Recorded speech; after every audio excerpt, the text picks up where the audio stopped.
ఎస్హెచ్ఓఐబిటి ప్రేక్షకులకి నమస్తులండి.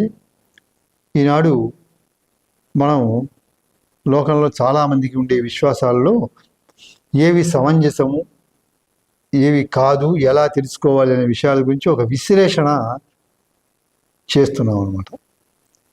కొందరికి తెలుసు, కొందరికి తెలియకపోవచ్చు. అందుకని అందరికీ తెలియాలనే ఉద్దేశంతో మాత్రమే ఈ విషయాన్ని చెప్తున్నాం. మనం చిన్న విషయాలు అయినప్పటికీ కూడా మనం తెలుసుకోవాలి. ఎందుకంటే ఈ చిన్న విషయాలు కూడా తెలియకపోవటం చేత ఈ విశ్వాసం అనేటువంటిది విశ్వాసమా లేకపోతే ఒక పద్ధత, మూఢనమ్మకమా ఏమిటి అని అర్థం కాని పరిస్థితి సమాజంలో వ్యాపిస్తూ ఉంటుందన్నమాట. కనుక విశ్వాసం అనేటువంటిది ఉంటే అది శాస్త్రబద్ధంగా ఉండాలి. విశ్వాసం ఇది మా విశ్వాసం అండి అన్నాం, మంచిది. దానికి ఎక్కడో శాస్త్రంలో ప్రమాణం ఉండాలి. ఇప్పుడు విశ్వాసాలు ఉంటాయి, ఎవరి విశ్వాసాలు వాళ్ళకు ఉంటాయి. ఎవరి విశ్వాసాలని ఎవరు కూడా కాదనే అవసరము లేదు, కాదనకూడదు కూడా. అవి వ్యక్తిగతమైనటువంటి అభిప్రాయం.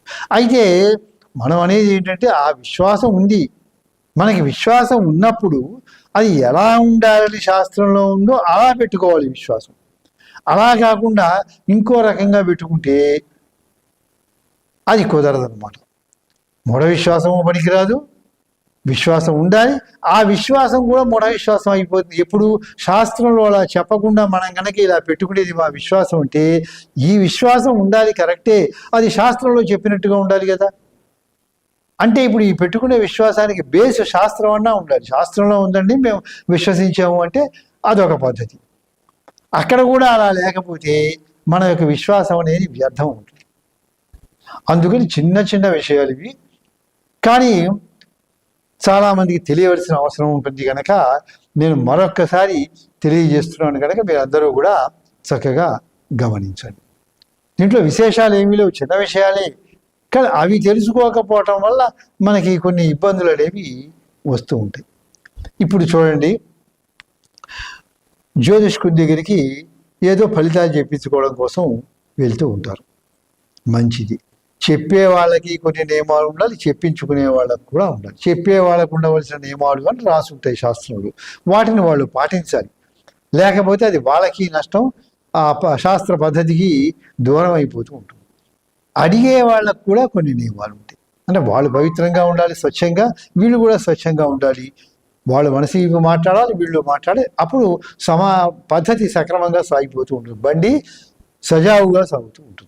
ఇప్పుడు అలాంటివి శాస్త్రంలో ఉన్నది ఏంటి, తెలియకపోవటం వల్ల అలా అనుకోవడం ఏంటి అనే దానికి స్పష్టతని ఒకటి ఇవ్వడానికి ప్రయత్నం చేస్తాను అన్నమాట.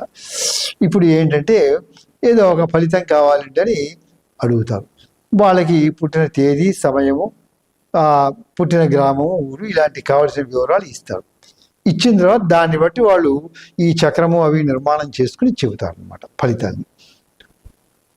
అయితే ఈ మూడు ఇచ్చేసి వెంటనే చెప్పండి అని అడిగితే వాళ్ళు ఏం చెప్పలేరు.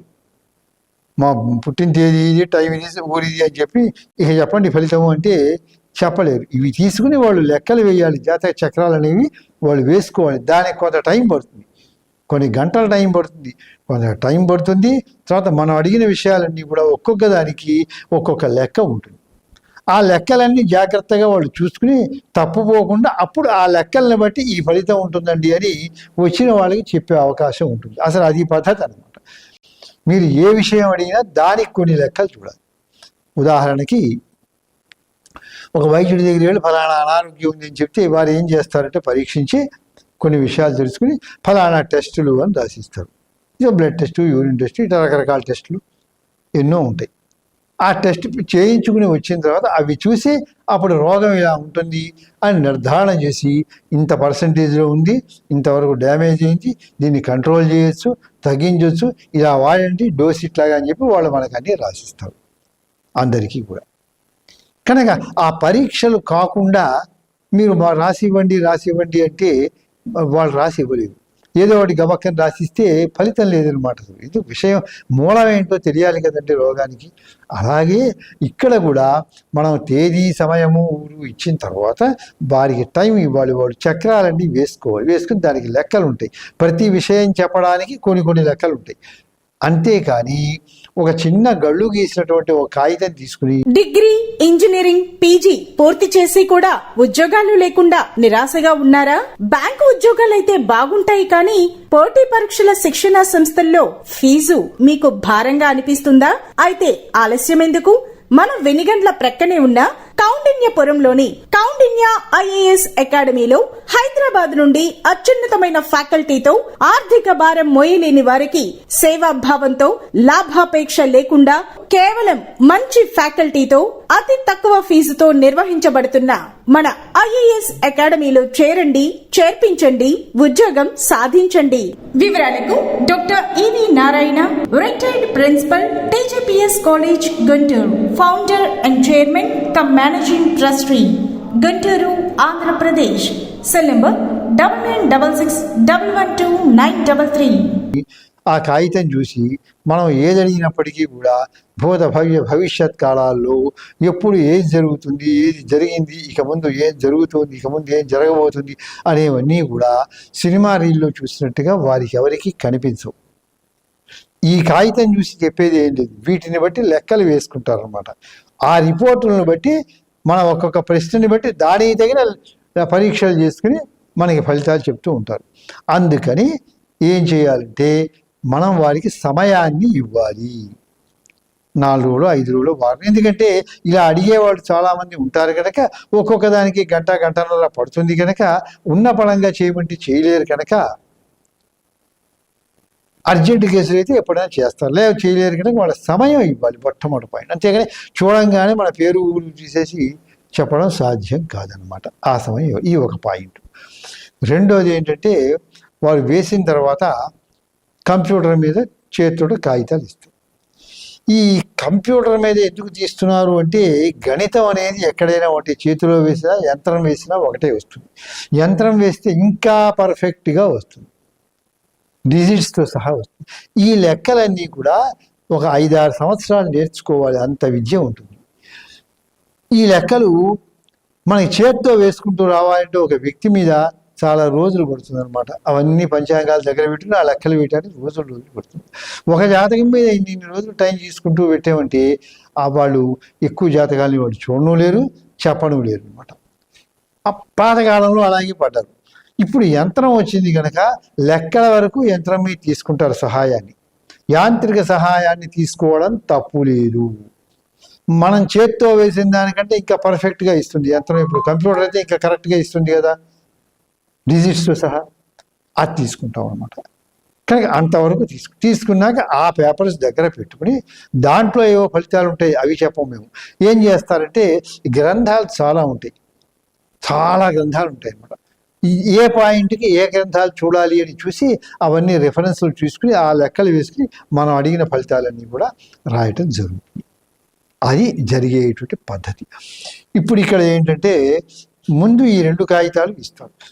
తెలియనప్పుడు ఏమనుకుంటామంటే ఈ కంప్యూటర్ మీద కాగితాలు ఇవ్వగానే వాడు వెంటనే అడుగుతారు, మాకేవో కొన్ని కాగితాలు ఇచ్చారండి, అవన్నీ ఇంగ్లీష్లో ఉన్నాయి, మాకు ఏం అర్థం కాలేదండి అని చెప్తారు. ఆ కంప్యూటర్లో ఈ వేసిన లెక్కల కాగితాలు ఏముంటాయో అవి మీకు అర్థమవుతాయని జ్యోతిష్కుడు ఇవ్వడు. అవి మీ జాతకానికి సంబంధించిన కాగితాలు మీకు ఇస్తారు తప్ప అవి మీకు అర్థం చేసుకుని ఇంతే మీకు ఏమర్థమైతే అది లేకపోతే లేదు అని ఇంగ్లీష్లోనో గణితంలోనో ఆ లెక్కలు ఇచ్చేసి ఊరుకోరు. ఆ తర్వాత ఫలితాలు కూడా మీకు చెబుతారు. ఆ ఫలితాలే మీరు చూసుకోవాలి. కానీ ఈ లెక్కల కాగితాలు మన దగ్గర ఉంచుకుంటాం అంతవరకు. మళ్ళీ అడిగినప్పుడు మనం ఈ కాగితాలు తీసుకెళ్ళి వాళ్ళకి చూపిస్తాం అనమాట. ఏదన్నా మనకి ఇంకా సమాచారం కావాలి అనుకుంటే అది. అంతేగాని అవి అర్థం కావాల్సిన అవసరం లేదు. ఇది ఒక పాయింట్. మీరు ఒక టైం ఇచ్చిన తర్వాత వాళ్ళు మళ్ళీ మార్చుకుంటారు ఆ టైం కొన్ని నిమిషాలతో తేడా.